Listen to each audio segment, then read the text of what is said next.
नमस्ते दोस्तों।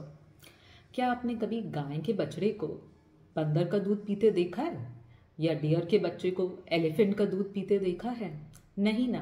तो हम ह्यूमंस किसी और स्पीशीज की मिल्क को कंज्यूम करने के लिए इतना तत्पर रहते हैं? बचपन से ही हमको बताया जाता है कि बच्चे के पालन पोषण के लिए, उसके कंप्लीट न्यूट्रिशंस के लिए मिल्क की बड़ी आवश्यकता है। और एडल्ट्स के लिए भी दूध के बिना उनका न्यूट्रिशन इनकम्प्लीट है।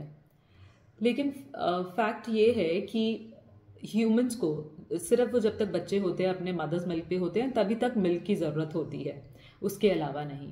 आप खुद सोचिए, एक गाय के बछड़े को 18 महीने में अपना पूरा अडल्टहुड रीच कर लेना होता है। तो इसलिए जो मिल्क वो कंज्यूम कर रहा है, उसमें कितना अमाउंट ऑफ फैट्स, कितना अमाउंट ऑफ प्रोटीन्स, कितना अमाउंट ऑफ ग्रोथ हार्मोन्स, कितना amount of insulin like growth factor and many other hormones present होते होंगे which are unfit for human consumption.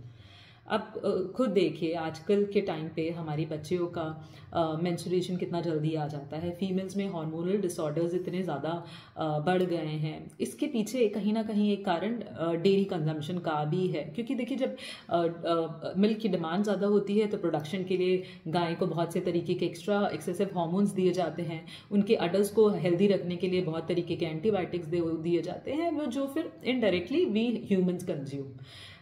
तो that is why humans don't need milk of any other species. और excessive dairy consumption के नुकसान भी बहुत है। America में हार्ट डिजीजेस का number 1 cause excessive dairy production ही पाया गया है।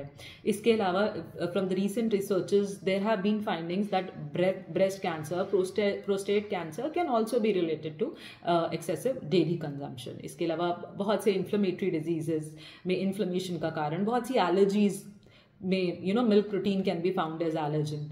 इसके अलावा लाइफस्टाइल डिसऑर्डर्स बहुत बढ़ रहे हैं, obesity, diabetes and your hypertension, metabolic syndrome, many other such diseases can be somehow related to dairy consumption. And nature ने हमारी प्रोटीन और कैल्शियम नीड्स को मीट करने के लिए, जिसके लिए हम जनरली डेयरी प्रोडक्ट्स को रिजॉर्ट करते हैं, बहुत सी ऐसी चीज़ें हैं जैसे कि ग्रीन्स हैं, मेनी ग्रीन्स, बीन्स हैं, नट्स एंड सीड्स हैं, many millets, sesame, ragi, such rich sources of calcium, and soy products rich sources of protein. तो we can easily meet our daily calcium and protein requirement and many other vitamin B12 and many other vitamin requirements without resorting to dairy also. We at Protsahan have been giving dairy-free vegan diet to our clients for very long, and they are producing good results, and they are not calcium deficient, they are not protein deficient, they are not other vitamin minerals deficient, because there are many other ways to meet these nutrient requirements without resorting to dairy. So wish you all a dairy free life. Thank you.